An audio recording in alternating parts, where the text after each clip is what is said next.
We'll have the latest on the bomb scare at the Bangor airport. Good afternoon, I'm Susan Farley. The Maine House has voted to keep sand dunes intact on Sears Island, and that means trouble for the governor's proposed offshore wind projects. And the state tax deadline has been moved. We'll let you know how you can qualify. Thank you for joining us. We'll have more on these and other stories coming up. First, let's check in with meteorologist Devin Biggs. Devin? All righty, happy Wednesday afternoon, and we do have more gale watches that have been issued along the coast because of active surf that will be expected coming up with our strong system moving in and strong winds coming up as well, maybe even damaging winds up to 50 miles per hour coming up into our forecast period. But fortunately, that will not happen today. That looks to happen as we head towards your Friday. Now, precipitation starting to build in now, kind of tracking from the west, going toward the east. This will mainly fall as rainfall today. I'm not too worried about snow as temperatures will be increasing throughout the daytime period as well. But we're on the leading edge of this moisture right about here. Look at all this here. We are watching for more moisture tracking from the southwest and going toward the north and east. So chances for rainfall will continue over the next few days. Futurecast moving forward. We have the rain moving in this afternoon and into the evening time frame. There will be breaks as well. Notice by Thursday morning, maybe a few rain showers, but a lot of dry hours expected too. Now there will be some wind out there too at around 5 to 10 miles per hour, but gusts maybe even up to 20 miles per hour in some areas can be ruled out before this begins to increase even more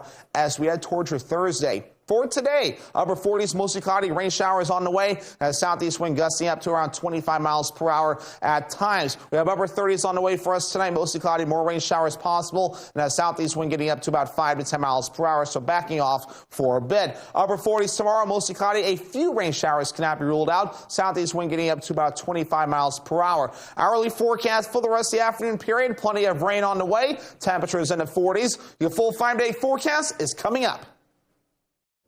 Thank you, Devin. A potential security threat at Bangor International Airport Tuesday morning prompted the Bangor Bomb Squad to respond. A bomb-sniffing dog, along with members of the Bangor Police and Fire Departments, as well as the airport's own police and fire personnel, responded to the scene around 9 a.m. Tuesday. That's when the airport's safety procedures were implemented. According to BIA's Marketing and Business Development Director, Amy Thibodeau, the incident did not cause the airport to go into lockdown and did not affect any flights. There has been no imminent threat to the public that we are aware of. We have followed all of our safety procedures and protocols.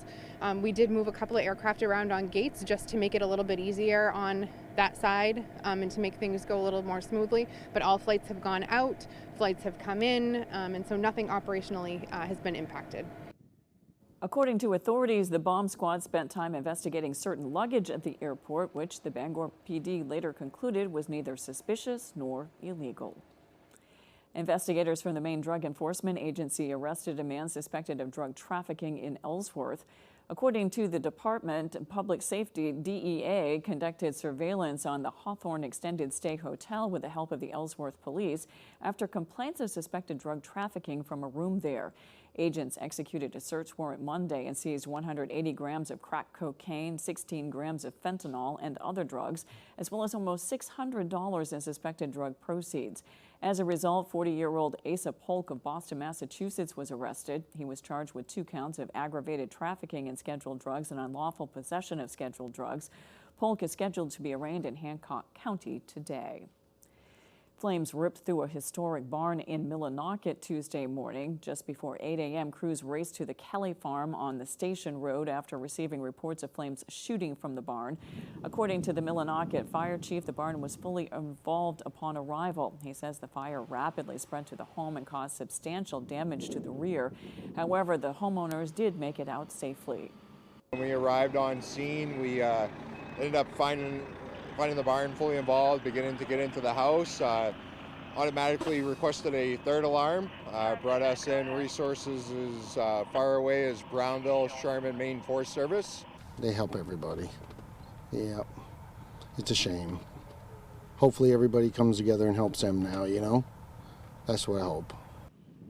Several witnesses and neighbors say the Kelly farm was one of the oldest in Millinocket. For decades, the homeowners have bred and raised racehorses, 2 of which were unable to be saved from that fire.